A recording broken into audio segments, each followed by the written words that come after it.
네, 19호 태풍 쏠릭의 예상 경로와 기상청 예보가 빗나가면서 기상청 오보 논란이 뜨겁습니다. 태풍 피해가 크지 않은 것은 다행이지만 기상청에 대한 비판이 쏟아지고 있는데요. 네, 전문가와 관련 소식 짚어보겠습니다. 김승배 한국기상산업협회 본부장 모셨습니다. 어서 오세요. 어서 오십시오. 네, 당초 태풍 쏠릭이 수도권에 강타할 것으로 예상이 됐는데 빗겨갔거든요. 네. 지금 기상청 오보 논란이 계속 이어지고 있는데 어떻게 보고 계십니까? 네, 예보를 했는데 그 오보 논란은 어제 오늘 일이 아닌데요. 저는 이 사례를 하나 들고 싶습니다. 2012년 10월 미국 기상청이 허리케인 샌디 예측을 합니다. 그쪽은 대서양에서 발생하는 열대 저기압을 태풍이라고 그러지 않고 이제 허리케인이라고 그러는데, 그래서 뉴욕시 당국은 수만 명을 대피시킵니다. 그런데 예상 진로가 빗나가서 그 수만 명의 대피자들이 그냥 돌아갑니다. 그런데 전혀 오보 논란이 하나도 없었습니다. 감사하다, 피해가 없어서 감사하다는 여론이 우세한 거죠. 자, 이걸 보면서 같은 그 현상에 대해서 우리 한국은 예보 오보 논란은 어제 오늘 일이 아닌데, 그 예측을 분명히 했죠. 그런데 이렇게 약화될 것까지를 어떤 컴퓨터 시뮬레이션으로도 예측 안 되는 건 어렵거든요. 그래서 이제 이렇게 약화돼서 피해가 이제 줄은 거죠. 그런데 이제 기상청 입장에서는 지금 보이고 있는 태풍이 이런 진로를 와서 한반도에 강타했을 때 벌어질 수 있는 시나리오들을 다 최악의 시나리오를 생각하는 거죠. 그래서 상당히 강한 힘을 가지고 우리 내륙 통과할 것이다. 이 중심이 수도권 치우치면서 그 출근길 대혼란 우려된다. 만약 그대로 됐으면 그게 정말 큰 일이었거든요. 그런데 이제 그런 어떤 그 공기의 어떤 변화가 밑으로 내려간 거, 이제 이런 원인들은 사후에 여러 가지 이제 분석을 해봐야 되겠지만, 그 오차 범위 내, 그러니까 우리가 야구에서 투수가 던질 때 스트라이크 존이 있지 않습니까? 그게 어느 네모 모양의 어떤 이 모양을 갖추고 있죠. 이 태풍의 중심의 오차 범위 내에서 태풍이 움직인 것이죠. 보령이 정답이고 목포 부근은 틀린 거고 이렇지 않다고 저는 기상 전문가로서 생각을 합니다. 알겠습니다. 사실은 최대한 또 정확하게 예보를 하기 위해서 슈퍼컴퓨터를 도입하고 말씀해주신 것처럼 이제 미리와 누리를 도입하면서 노력을 했는데. 말씀해주신 대로라면 이런 슈퍼컴퓨터라고 하더라도 좀 더 정확한 예측은 좀 어려운 부분이 있다라는 말씀이신가요? 저는 이제 과학의 한계라고 봅니다. 우리가 과학의 한계가 여러 가지 한계가 있죠. 바닷속에서 도대체 해류가 왜 그렇게 강하게 겉에서 보기에는 조용한데 흐르는지, 인간의 뇌 구조가 왜 어떻게 다 이러는 것들이 한계거든요. 그 중에 하나가 이제 이 대기 과학인데요. 그럼에도 불구하고 슈퍼컴퓨터를 활용해서 가상적으로 시뮬레이션을 하는 거죠. 지금 로봇 기술이 많이 발달해서 자유롭게 로봇가 춤을 추잖아요. 자, 이 대기 지상에서부터 적어도 한 15km까지의 상층 대기까지 전 지구를 덮는 이 날씨 변화를 그 시뮬레이션을 하는 거죠. 그런데 70%가 바다로 되어 있기 때문에 바다 위에 공기의 특성을 알 방법이 없고 30%만이 온도계 그런 어떤 기상 관측 장비를 설치해서 관측을 하죠. 자, 예보가 보다 정확해지려면 그 70% 바다에 대한 공기 특성을 지금보다 더 많이 알아내는 기술, 과학 기술이 발달해야 됩니다. 그거 발달하겠죠. 로봇 옛날에 어색하게 걸었는데 지금 아주 놀라운 발전했듯이, 자, 그렇게 해서 그 대기를 형성을 구성하는 그 수치 예보 모델의 어떤 그 퍼포먼스, 그 예측 능력이 높아지고, 그러면 당연히 지금보다 분명히 높아질 거라고 봅니다. 그런데 100%는 불가능하다고 봅니다. 지상에서부터 상층까지의 범위가 너무 큰 상대거든요. 너무 큰 골리앗과의 싸움이나 마찬가지인데, 그럼에도 불구하고 이제 높아져야 되고, 그래서 우선 지금 뭐가 필요하냐 그러면, 아까 미국 사례를 들었듯이 대피령을 내렸는데 빗나갔을 때 돌아갈 때 불편을 주고 손해를 끼쳤을 텐데도 불구하고 피해가 없어서 다행이다라는, 그게 뭐냐면 이건 예측이 이렇게 틀릴 수가 있다는 걸 이해하고 있다는 얘기죠. 우리나라처럼 이렇게 뜨거운 논쟁이 전혀 없는, 그 사례를 보면서 뭔가 이렇게 좀 그 기상에 대한 이해가 좀 높아져야 되겠다, 이런 주문을 하고 싶은데, 이 범위는 아까 말씀드린 스트라이크 존 안에 들어간 그런 저는 게임이라고 봅니다. 말씀해 주신 것처럼 기술의 한계도 있겠지만 특히나 이번 솔릭 같은 경우에는 미국 합동태풍경보센터 그리고 일본 기상청도 네. 계속 바꿔가면서 네. 보도를 할 정도로 그렇죠. 예측하기가 좀 힘들었다고 그렇죠. 하더라고요. 바닷가에 물결이 출렁출렁 거리듯이 예. 북태평양 고기압 가장자리를 따라오는데 북태평양 고기압 세력이 뭐 북박이처럼 있는 게 아니라 출렁출렁 하는데 자 이게 예상보다 힘이 서쪽으로 뻗치면 저 서해상으로 해서 쭉 올라갈 수도 있고 이게 고무풍선에 바람 빠져서 쑥 빠져버리면 오히려 대한해협으로 빠질 수도 있고 이 정도의 그 어떤 유동성이 있는 게 그 텔로십 예. 진로 예측인데요. 예. 저는 기상 전문가라서 일본과 그 한국과 그 미국 예측의 범위가 다 비슷비슷하다라고 보지 큰 차이는 없었다 예. 이렇게 봅니다. 예. 그 보령으로 상륙하면 피해가 덜하고 목포로 상륙하면 피해가 더 크고 이런 건 아니거든요. 예. 이번은 진로에 관한 어떤 그 논쟁보다 왜 이렇게 한반도 가까이 와서 힘이 약해졌는가? 왜 그걸 몰랐는가? 그 힘 약해지는 거 그런 거는 어디에도 그 예측이 신도 뭐 예측을 못할 정도의 그런 건데 예. 그래서 진로 논쟁보다는 왜 힘이 이렇게 약해졌을까? 예. 인간이 그걸 왜 예측을 못했을까? 이 논쟁이라고 봅니다. 네. 그렇군요.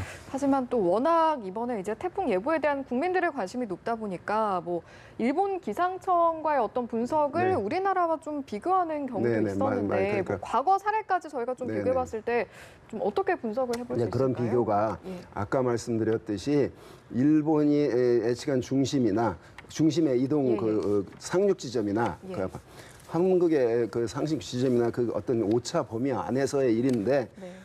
지난 14기 태풍 야기 같은 경우는 지금 그 논쟁대로라면 미국과 일본은 서해상으로 해서 우리나라 상륙한다고 예측했거든요. 예. 우리 한국 기상청은 그렇지 않다. 서해상으로 쭉 가서 열대저압으로 약해진다. 상륙 안 봤거든요. 거기는 예. 봤어요.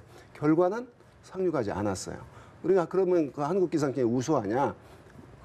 그 한 사례를 가지고 또 이번에 그건 14호 사례고 이번 19호 이 사례를 가지고 예.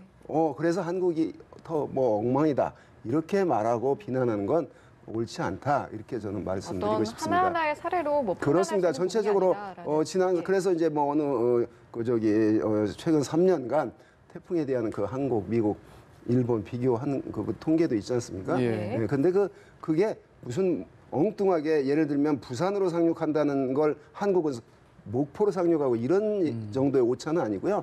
다 예를 들면 하루 전 또는 이틀 전 그 중심 부근의 오차가 다 거의 뭐 키로수로 몇 킬로 차이 뭐 예. 이런 건데 그걸 가지고 크게 뭐 어긋났다 빗나갔다라고 하는 건 그 어떤 과학적인 사고에서 좀 벗어난다고 생각을 합니다. 그 예보 논쟁은 과학적인 한계가 있구나 그러고 무슨 한국이 뭐 엉망이네 이런 식의 표현은 절대 도움이 되지 않는다고 봅니다. 네. 네. 사실 이번 논란을 두고 이제 기상청이 과잉 대응한 것이다. 또 아니다. 뭐 네. 일각에서는 국민들의 네. 관심과 네, 대비를 네. 유도한 것이다. 네, 네. 뭐 앞서 미국 사례 들어주셨지만 네. 이 부분은 좀 인식의 개선이 필요한 부분인 것 그렇죠. 같아요. 그런데 태풍의 실체가 분명히 있었고 예. 없는 실체를 그런 거예요. 문제는 아까 오니까 우리나라 부근에서 힘이 빠져서 약해져서 당초 예상보다 피해가 적었던 거지. 예. 무슨 과잉으로 예보하고 과잉 예보를 하고 싶어서 절대 그런 건 아니었거든요. 예. 그 시점에서 힘이 빠질 거, 약해진 거 이것까지는 그건 어떤 그 슈퍼컴이라도 예측을 못하는 거거든요. 예. 만약에 반대로 예측보다 더 강화됐다고 생각해 보세요. 그래서 피해가 뭐 인명피해 100명에 달하는 그런 사고가 났다고 쳤을 때 생각해 보세요. 그러면 이게 지금 재난이라는 측면에서 태풍이잖아요. 예. 과거에 태풍 한 번 우리나라 지나가면 100명, 200명의 사망자가 생겼는데 그래서 인명피해를 줄이고 뭐 경제적 피해는 어찌 할 수 없는 문제이기 때문에 그나마 이번 태풍 사례를 보면서 완전히 이 정부 당국이나 지자체도 달라졌구나를 전 뼈저리게 느꼈는데 예. 그런 어떤 우리나라 관통한다는 그 경고에 따라 그 움직임이 다른 해보다 정말 그 조직적이고 체계적으로 예. 대비하는 걸 봤거든요. 예. 예. 자, 피해가 예상보다 약해서 피해가 줄인 걸 정말 다행이다. 예. 누구 보이지 않는 어떤 힘에 감사하다 이런 생각이 났지. 왜 과잉 예보했냐? 과잉 예보 하고 싶어서 한 건 결코 아니거든요. 네. 재난이기 때문에 최악의 시나리오를 예상할 수밖에 없는 게 예. 재난 담당자들의 할 몫이죠. 네. 예. 그렇겠죠. 알겠습니다. 예. 어쨌든 이번 여름 상당히 또 폭염 때문에도 네. 그렇고 태풍 때문에도 그렇고 온 국민이 날씨에 관심이 참 많았는데 솔릭은 지나갔지만 또 다가올 태풍에 네. 대한 관심도 있거든요. 네. 태풍 제비의 생성 여부 가능성은 네, 어떤가요? 아직은 이제 25 시마론이 25, 예. 21호가 이제 순서가 있는데 예. 제비거든요. 예. 아직 생기진 않았고 그러니까 이제 뭐냐면 지금 태풍 발생 구역에서는 대류 활동이 있어서 예. 이게 중심 부근에서 초속 17m 이상의 바람이 부는 그런 어떤 모양을 갖추게 되면 그런 열대 저기압으로 발달을 하면 태풍이라고 이름을 붙이고 그게 1번이 되는 거고 예. 저 19번 솔릭도 그렇게 해서 생겼고 그게 이제 한 적어도 일주일 열흘 우리나라 부분까지 이제 오는데 걸리는 거거든요. 그래서 그러면 이 20호 시마론까지 올해 끝이냐? 절대 그렇지 않습니다. 예. 저쪽 그 태풍 발생 구역의 움직임을 보더라도 분명히 또 생기고 또 통계적으로 한 25개에서 26개 예. 또 많이 발생하는 애는 30개까지 태풍이 발생을 하거든요. 예. 그렇다고 본다면 올해 또 생길 가능성이 있으니까 앞으로 생기면 이제 계절적으로 태풍이 이번 실론과 유사한 실로를 밟는 게 이제 시기적으로 이때이기도 합니다. 네. 태풍이 6월, 7월에 생기면 저 서쪽으로 중국 쪽으로 많이 가고 지금 8월, 9월, 10월 생기면 그게 왜 그러냐면 북태평양 고기압 세력이 이렇게 약해져서 우리나라 일본 이쪽까지 놓여 있기 때문에 그 길을 따라 이제 태풍이 움직이는 거거든요. 예. 자, 그걸 예측하는 게 태풍이고 눈에 보이지 않는 그런 태풍, 그 얼음판 위에 팽이가 도는데 이 팽이가 어디로 흘러갈 것인가 그 예측이나 비슷한 더 어마어마하게 큰 어떤 대기를 상대로 하는 예측이기 때문에 그런 어려움이 있는데 비난하기 전에 그런 한계가 있구나, 인간의 한계가 있구나, 뭐 일본이 뭐 100번에 100번 맞다고 하면 당연히 뭐 저는 그게 거기 무조건 한국 거 보지 말고 거기 보자고 하고 싶습니다. 그런데 그런 건 아니거든요. 14호 야기 사례처럼.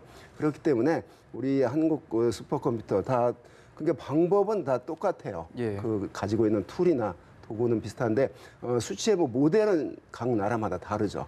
그러니까 뭐 한국 생산하는 자동차, 일본 자동차 다 자동차의 원리는 똑같은데 디자인이나 어떤 그런 뭐 성능에 약간 차이가 있듯이 태풍 예보나 일반적인 예보라는 수치 예보 모델 자체는 그 각 나라가 조금씩 차이가 있지만 자동차라고 하는 근본 그 원리 똑같듯이 다 그런 그 과학적인 원리는 똑같이 예.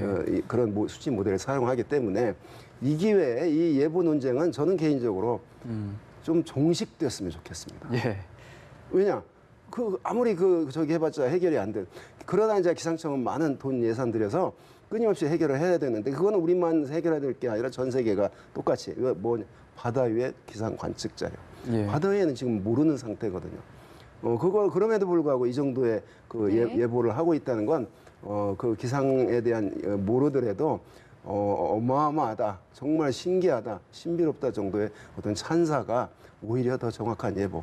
이번 한번 그러니까 과잉 예보했는데 피해가 없었다를 가지고 지금 논쟁을 벌이는 거잖아요. 반대로 약할 것으로 예보했는데 또 어마어마한 발전해서 이런 또 반대되는 현상이 있을 예. 수가 있거든요. 예. 그런 의미로 항상 우리 기상청은 그 재난, 인명 피해 줄이는 국가의 인명과 재산을 보호하기 위해서 예보를 하는 거기 때문에 어떤 최악의 시나리오, 그 태풍 제주도 지날 때 위력을 한번 보세요. 그게 만약 목포 앞바다 쪽에서 약화되지 않았다면, 근데 그 약화될 것까지 왜 몰랐냐 이제 지금 이런 거거든요. 예. 그럼 뭐 어떻게 알 방법이 없으니까요. 네, 한계점은 분명히 존재한다는 네, 점 네. 강조를 해주셨고요. 마지막으로 올가을 태풍 전망 어떻습니까? 네, 그래서 앞으로 한두 개 정도 분명히 또 올 가능성이 있습니다. 태풍은 10월 한 상순까지도 우리나라에 올 수 있는 그런 그 기상 현상이거든요. 그러면 적어도 앞으로 한 달 반 정도는 태풍이 한두 개 정도는 올 가능성이 남아 있죠. 예. 그게 무슨 뭐 두 개가 반드시 온다, 역시 한 개만 온다, 이런 식의 예측 자체도 사실은 어려운 일인데, 예. 그러나 우리가 뭐 역학적으로 또는 통계적으로 볼 때 그 태풍 발생 구역에 지금 대류 활동은 활발하다. 그게 태풍에 발생하는 원리는 뭐냐면 남쪽의 더운 공기를 북쪽 서늘한 찬 지역으로 퍼 올려서 예. 같은 열적, 여기는 차고 여기는 따뜻한데 여기는 너무 따뜻하니까 그렇게 섞이려고 하는 그런 특성이 예. 태풍이기 때문에 예. 언제든지 앞으로 한 10월 상순까지는 발생할 수 있고 또 접근할 수 있고 예. 이게 태풍입니다. 그래서 태풍 과행했다. 그래가지고 예보관이 이번 너무나 혼나가지고 또 주눅 들어가지고 이렇게 하면은 오히려 예. 뭐 도움이 안 된다고 봅니다. 예, 알겠습니다. 네, 오늘 말씀 여기까지 듣도록 하겠습니다. 지금까지 김승배 한국기상산업협회 본부장이었습니다. 고맙습니다. 고맙습니다. 네.